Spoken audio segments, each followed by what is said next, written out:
باللہ من الشیطان الرجیم بسم اللہ الرحمن الرحیم ان الذین فرقوا دینہم وکانوا شیعا۔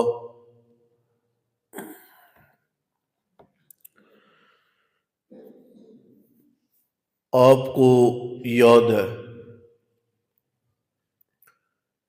کہ اس آیت کے ضمن میں بہت ساری باتیں آپ تک پہنچ چکی ہیں۔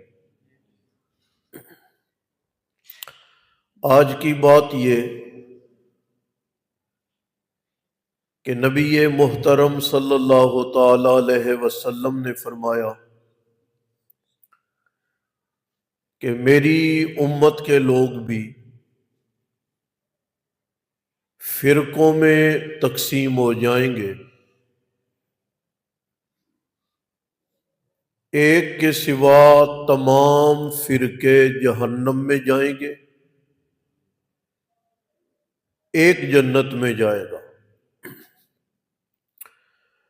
آپ نے اس ایک طبقے کا نام نہیں لیا، بلکہ اتنا فرمایا ما انا علیہ و اصحابی۔ جنت میں جس طبقے، جماعت اور فرقے نے جانا وہ کون ہوگا؟ وہ طبقہ جو میرے طریقے اور میرے صحابہ کے طریقے پر عمل کرے۔ میں نے کہا تھا کہ حدیث کی کتابوں میں ہمیں جو اذان ملتی ہے اللہ اکبر سے شروع ہو کے لا الہ الا اللہ پر مکمل ہوتی ہے،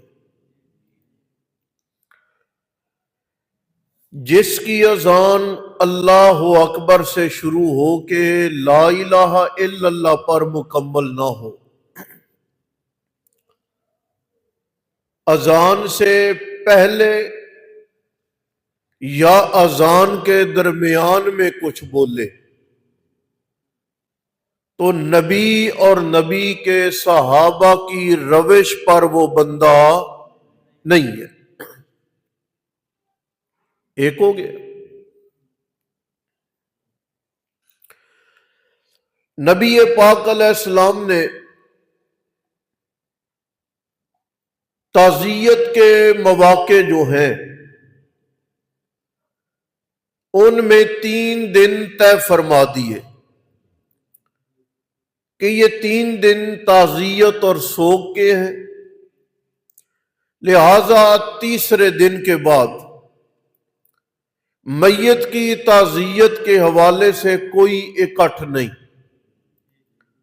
7ویں دن بھی، 10ویں دن بھی، 40ویں دن بھی اور سالانہ بھی 3 دن کے اکٹھ کے بعد میت کے نام پر کوئی اکٹھ نبی پاک علیہ السلام نے نہیں کیا، اور نبی پاک علیہ السلام کے دور میں اصحاب کے ہاں تعزیت کے مواقع آتے رہے، کسی صحابی نے بھی ایسا نہیں کیا۔ اب جو بندہ 3 دن تعزیت کے مواقع کے بعد 7ویں دن، 10ویں دن، 40ویں دن یا سالانہ اکٹھ کرتا ہے، وہ بھی نبی پاک علیہ السلام اور نبی کے یاروں کی روش پر موجود۔ سمجھ رہے ہیں نا آپ؟ ہم نے دیکھنا ہے کہ صراط مستقیم پر وہ بندہ ہے جو نبی علیہ السلام اور نبی پاک کے یاروں کے طریقے کو فالو کرے، جس نے اذان کے سے پہلے یا درمیان میں کچھ جوڑ توڑ کیا جو صحابہ کے دور میں نہیں تھا، وہ نبی کی راہ سے ہٹ گیا۔ جس نے تعزیت کے مواقع پر کوئی اضافہ کیا، وہ بھی نبی پاک علیہ السلام کی راہ سے کیا ہو گیا؟ بول لے، ہٹ گیا۔ نبی علیہ السلام نے فرمایا قبرستان میں جاؤ، جا کے میت موت کو یاد کرو، لیکن خواتین قبروں پہ نہ جائے۔ اللہ نے ان خواتین پہ لعنت کی ہے جو قبرستانوں میں جاتی ہیں اور جو وہاں پر چراغ جلاتی ہیں۔ اب وہ خواتین جو قبرستانوں میں گئیں یا کسی ولی کی قبر پر گئیں یا انہوں نے چراغ جلائے، وہ بھی نبی پاک علیہ السلام کی اور صحابہ کی روش سے کیا ہو گئی؟ دور ہو گئی۔ نبی پاک علیہ السلام نے کہا کہ موت کو یاد کرنے کے لیے قبرستان جایا کرو۔ اب یہ موت کو یاد کرنے کے لیے گاہے بگاہے قبرستانوں میں جانا تو نبی پاک علیہ السلام نے خود ذکر فرما دیا۔ اب ہم نے سال میں 10 محرم الحرام کو خاص کر دیا پانی ڈالنے کے لیے اور مٹی ڈالنے کے لیے، اور پھر ہم نے وہ کربلا کا تصور اپنے ذہن میں رکھا۔ بارشیں ہوتی رہی، ہم نے قبریں چیک نہیں کی۔ بیٹھے ہو؟ بارشیں ہوتی رہی، لگاتار بارشوں میں ہم نے قبروں میں مٹی چیک نہیں کی۔ ہم نے پورے سال میں وہ ایک دن مخصوص کیا جو نبی پاک اور نبی پاک کے یاروں کی زندگی میں نہیں تھا۔ اگر کسی نے یہ کیا تو وہ نبی پاک کی روش سے ہٹ گیا، صحابہ کی روش سے کیا ہو گیا؟ ہٹ گیا۔ قبروں پہ چادر نبی پاک کے دور میں نہیں چڑھائی گئی۔ قبروں کا طواف شریعت اسلامیہ نے اجازت نہیں دی، صحابہ نے کیا نہیں۔ قبر کو سجدہ کیا نہیں گیا۔ نبی پاک علیہ السلام کے پاس ایک صحابی ہے، یا رسول اللہ، میں فلاں فلاں ملک سے تجارت کی غرض سے چکر لگا کے آیا ہوں۔ اپنے بادشاہ کے سامنے لوگ سجدہ ریز ہوتے تھے، آپ سے بڑا کون ہے؟ آپ کی عظمتوں کے کیا کہنے، رفتوں کے کیا کہنے، آپ کی شانوں کے کیا کہنے، آپ تو اللہ کے بڑے لاڈلے پیغمبر ہیں، آپ اجازت نہیں دیتے کہ ہم آپ کے سامنے سجدہ ریز ہوں؟ نبی پاک علیہ السلام نے فرمایا میری زندگی میں ہی یا میری وفات کے بعد بھی؟ نہیں یا رسول اللہ، آپ کے سامنے۔ آپ نے فرمایا اگر میں اللہ کا نبی کسی کو اللہ کے سوا سجدے کی اجازت دیتا تو میں عورت کو دیتا کہ وہ اپنے شوہر کو سجدہ کرے، لیکن سجدہ عبادت ہے اور عبادت اللہ کے سوا کسی اور کے نام کی کرنے کی اجازت نہیں ہے۔ اب جو قبروں پہ جھکا، جس نے چادریں چڑھائیں، جس نے قبروں پہ چراغاں کی، آپ کیا سمجھتے ہیں کہ وہ بھی نبی پاک علیہ السلام کی روش سے کیا ہو گیا؟ ہٹ گیا۔ میں آپ کو ہم کسی جماعت کا نام نہیں لے رہے، ہم کسی فرقے کا نام نہیں لے رہے۔ نبی پاک علیہ السلام نے سوال کیا گیا آپ سوموار کے دن روزہ رکھتے ہیں کیوں؟ تو نبی علیہ السلام نے فرمایا فیہ ولدت، یہ میری پیدائش کا دن ہے، وفیہ انزل علیہ، اور اسی دن میرے اوپر قرآن اترا ہے، میرے پیدا ہونے کا دن بھی یہ ہے، میں روزہ رکھ رہا ہوں۔ بطور شکریہ کے، اور میرے اوپر نزول قرآن کا دن بھی یہی ہے، سوار کا دن، سوئلہ ان یوم الاثنین۔ اب جو نبی پاک علیہ السلام کی پیدائش تھی، آپ نے اس دن روزہ رکھا، بول تو لو، نبی پاک نے اپنی پیدائش والے دن کیا رکھا ہے؟ روزہ رکھا ہے۔ ہم نے روزہ نہیں رکھا، ہم نے اسے جشن بنا دیا، عید بنا دی، جشن میلاد النبی، عید میلاد النبی۔ آپ نے رکھا تھا روزہ، ہم نے اسے عید قرار دے دیا۔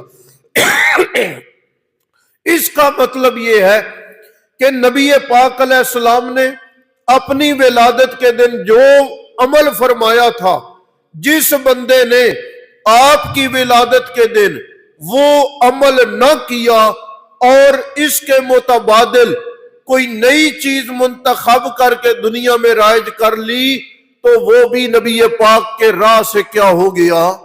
ہٹ گیا۔ تو فرقہ بازی کیوں پڑتی ہے؟ آپ کی راہ سے ہٹ جانے کی وجہ سے۔ اگر کوئی آدمی نبی پاک علیہ السلام کو فالو کرے، یا ایھا الذین آمنوا لا تقدموا بین یدی اللہ ورسولہ، اے صاحب ایمان، اللہ سے اور اللہ کے رسول سے آگے مت نکلنا ہے جی، اللہ سے اور اللہ کے رسول سے آگے مت نکلنا۔ دوسرا مقام ہے اطیعوا اللہ واطیعوا الرسول، اللہ کا کہا مانو اور اللہ کے نبی کا کہا مانو۔ تیسرا مقام وَمَن يُشَاقِقِ الرَّسُولَ مِن بَعْدِ مَا تَبَيَّنَ لَهُ الْهُدَىٰ وَيَتَّبِعْ غَيْرَ سَبِيلِ الْمُؤْمِنِينَ نُوَلِّهِ مَا تَوَلَّىٰ وَنُصْلِهِ جَهَنَّمَ۔ جو بندہ بھی میرے رسول کی مخالفت کرے گا اور ایمان والوں کے راہ کی مخالفت کرے گا، جاتا ہے جدھر جائے، اس کا ٹھکانہ جہنم ہے جی۔ چوتھا مقام اللہ کا قرآن کہتا ہے ما آتاکم الرسول فخذوہ وما نہاکم عنہ فانتہوا، میرا نبی جو دے وہ لے لو، جس سے میرا نبی منع کرے اور رک جاؤ۔ پانچواں مقام قل ان کنتم تحبون اللہ فاتبعونی یحببکم اللہ، اگر تمہیں دعویٰ ہے کہ ہمیں اللہ سے پیار ہے، اللہ سے محبت ہے، تو فاتبعونی، میری پیروی کرو، میرا کہا مانو۔ یہ کئی مقامات ہے قرآن کے کہ اللہ کے نبی سے آگے نہ نکلو، اللہ کے نبی کی نافرمانی نہ کرو۔ ما کان للمؤمن، چھٹا مقام ہے ولا مؤمنۃ، کسی ایمان والے مومن مرد کو یہ زیب نہیں دیتا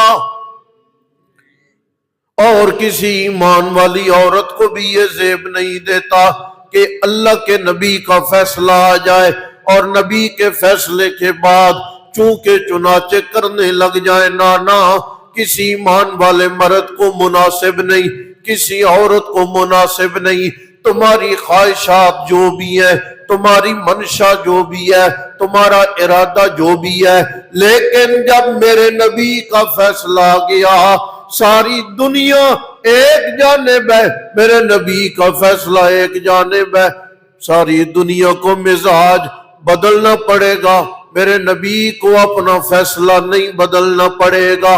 وہ اٹل ہے، وہ محکم ہے، وہ مضبوط ہے، دنیا بدلے سو بدلے، میرے نبی کی بات اپنی جگہ پہ قائم و دائم ہے۔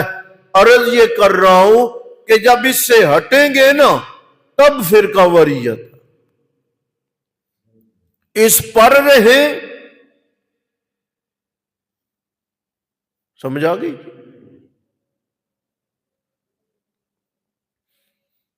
اب آپ کتنی بدعتیں لے لیں، اذان لے لیں قبر پہ، جنازے کے بعد دعا لے لیں،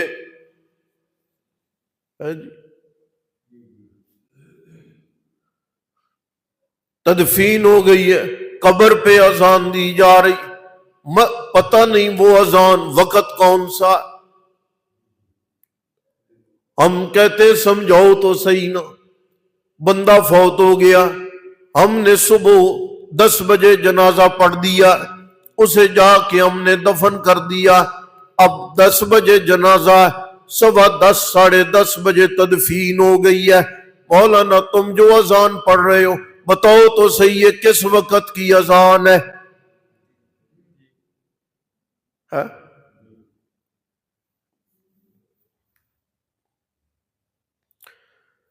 نبی کی تدفین ہو گئی ہے، صحابہ نے اذان نہیں دی، نبی کے یاروں کے دور میں تدفین ہوئی ہے، صحابہ نے اذان نہیں دی، تابعین کی تدفین ہوئی ہے، اس زمانے کے لوگوں نے اذانیں نہیں دی، ائمہ فقہا کی تدفینیں ہوئی ہیں، ان کے شاگردوں نے اذانیں نہیں دی۔ یہ خوش بختی نہیں ہے، خوش بختی یہ ہے اللہ کے نبی کا طریقہ مل جائے، خوش بختی یہ ہے اللہ کے نبی کی سنت نصیب ہو جائے، خوش بختی یہ ہے مرتے وقت کلمہ نصیب ہو جائے، خوش بختی یہ ہے کہ موت ایمان پر آ جائے۔ بدعتوں میں خوش بختی نہیں ہے۔ اب نبی علیہ السلام کے دور میں اذان نہیں پڑھی گئی، نبی کے دور کے بعد صحابہ کے دور میں اذان نہیں پڑھی گئی، جنازے میرے نبی نے پڑھائے، سلام پھرا، میت اٹھا لی گئی ہے، ہمارے نبی نے کوئی الگ تھلگ دعا نہیں کی۔ صحابہ کا دور آیا، جنازے پڑھے گئے، میت اٹھا لی گئی، صحابہ نے کوئی الگ تھلگ دعا نہیں کی۔ اس کا مطلب ہے جس نے قبر پر اذان دی، جس نے جنازے کے بعد دعا کی، وہ نبی اور نبی کے صحابہ کے راستے سے۔ اب